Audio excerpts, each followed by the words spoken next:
More FPL. Today I want to talk about first wildcard strategy and the options of when to play it.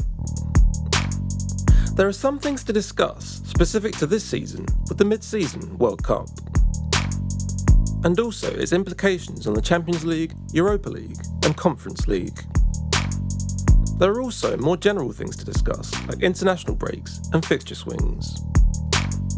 I discussed chip strategy, including wildcards, in my top tips video, linked here. With the mid-season World Cup, we get unlimited transfers between game week 16 and 17.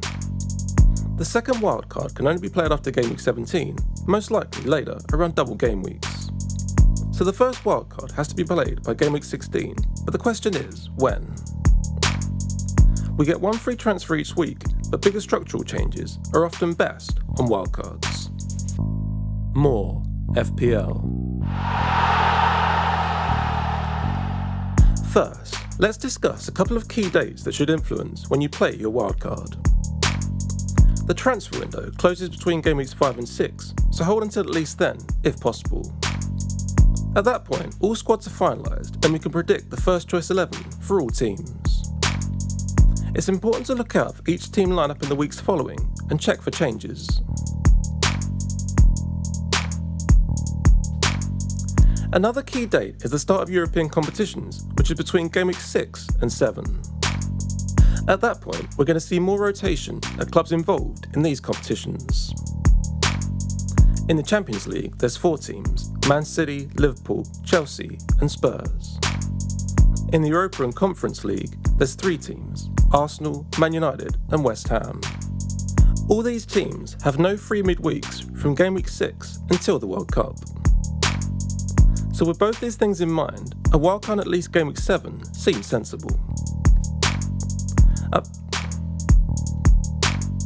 A final key date is the international break, which is often a popular time to play the wildcard. They give you an extended period to think without the distraction of an upcoming game week. You can maybe gain more in team value, but that seems less of a factor these days.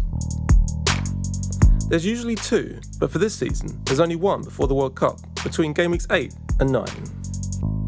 More FPL. Now let's look at the main reason to play the wildcard on a particular week. And that's looking out for fixture swings for different teams after game week 7. A fixture swing is when a team goes from having difficult fixtures to easier, or vice versa. Ideally, you want to target different teams before and after your wildcard. As discussed in my top tips video linked here, this can be important in terms of captaincy. For example, I'm currently looking to start with Salah and Haaland as my premiums. In my opinion, they give me the best combination of captaincy in the opening period. I discussed my first draft in the video linked here, and we're making another later in pre-season. For me, it could be tempting to get Son or Kane instead of Salah from game week 11. Liverpool and Man City face each other in that game week, and Spurs face Everton at home. The different combinations of premiums give you similar options on other weeks after that. But this could be a decision for closer to the time once we have more information. More FPL. Now let's look at a few teams who have fixture swings in and around game week 7. I discussed the teams with the best opening 8 fixtures in a video linked here. West Ham finished 7th last season despite reaching the latter stages of the Europa League. They have a tricky first 6 fixtures including Man City, Spurs and Chelsea, as well as Brighton. But they have a nice run after that, only facing Liverpool and Man United before the World Cup. They have a few players I'm potentially interested in, but I'm avoiding from the start. Jarrod Bowen was 3rd top point scoring midfielder and 4th top point scoring player overall. If any of their budget midfielders can nail a start, they could be good options too. Aaron Cresswell is an attacking left fullback or left wing back and could be good value at 5 million. they also have some starting defenders priced at 4.5 million, like Vladimir Coufal and Kurt Zouma. Leicester finished 8th last season despite reaching the latter stages of the Conference League. They'll have no European distractions this season, so I'm expecting much better from them overall. They finished 5th in the previous 2 seasons when they either weren't in Europe or didn't get as far. They also have a few players I'm potentially interested in, but I'm avoiding from the start. James Maddison finished the season strongly and was the 5th top point scoring midfielder.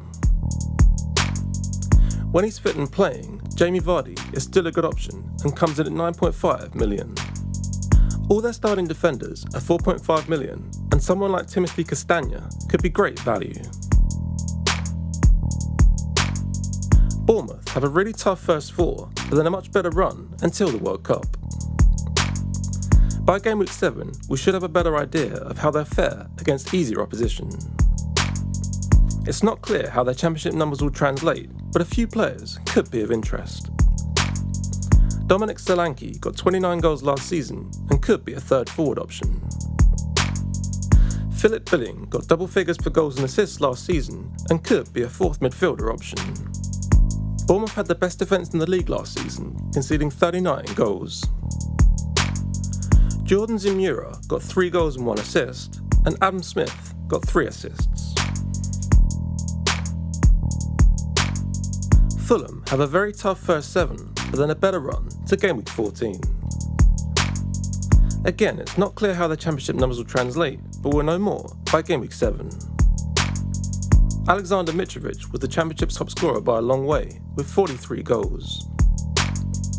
Harry Wilson was easily the championship top assister with 20 and also got 11 goals. Fulham had the 3rd best defence in the league last season, conceding 43 goals. Anthony Robinson got 3 goals and 4 assists, and Tosin Adarabioyo got 2 goals and 2 assists. Budget options in particular could replace some of the picks I discussed in the video linked here. More FPL. Finally, let's discuss an alternative wildcard strategy I've seen mentioned by some people.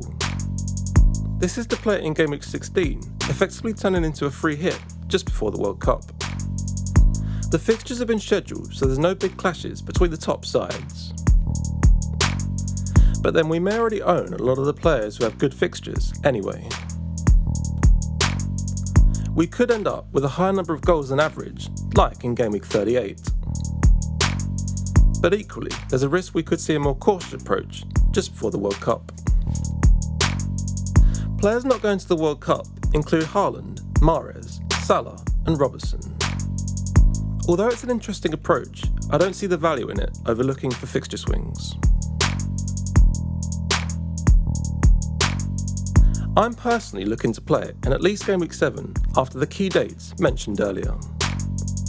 I may also try to hold until the international break to give myself extra information and thinking time. When are you planning to use your first wildcard, and did this video change your mind or help? Thank you so much for watching, I really appreciate it. Give it a like if you enjoyed it. Never miss a pre-season video or game week preview by subscribing and turning on notifications. More FPL.